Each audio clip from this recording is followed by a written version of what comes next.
Hey everybody, I just went through heck and back, if you know what I mean.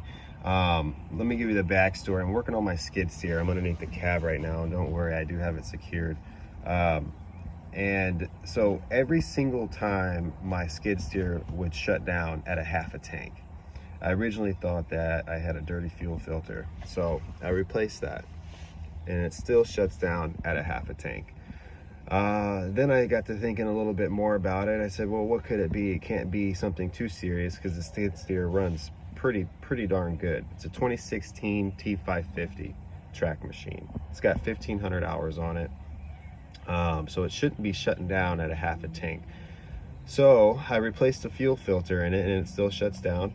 And then I went back to think some more about it, and I started to think about, well, what about the PIC line that's pulling the fuel from the actual tank? And I went up to Bobcat and I talked to them about it, and they said, yeah, it could be it. We haven't not heard that problem before.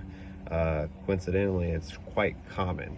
So I located the PIC line. It is right there. That little guy right there. That's what pulls the fuel from the tank. I pulled that out, and sure enough, there was about that much line on it. It was actually broken off right at the hub. It was very surprising because I was surprised that it would get all the way down to a half a tank, and it was literally had that much line on it. And the line's actually supposed to be about 10 inches long, so that was kind of surprising. But as you can see, the tank is it's got little high spots and it's got low spots. So long story short, I replaced it. The problem that I had was putting that line back in with that gasket, or that little brown rubber piece. So I was about out here for a good hour trying to get that brown piece back in. And what I did was I first tilted it to the side, and then I took the screwdriver and I kind of wedged it in a little bit.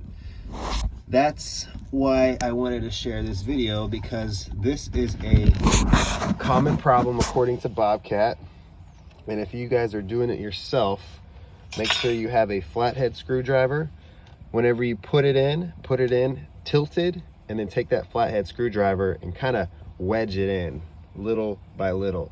It will not go straight in. You will have a hard time, especially since there's not much room to work down here. So what I used was an actual Phillips, because I didn't have a flathead nearby. I'm in the middle of the street, in case you're wondering. And some channel locks. I hope that helps.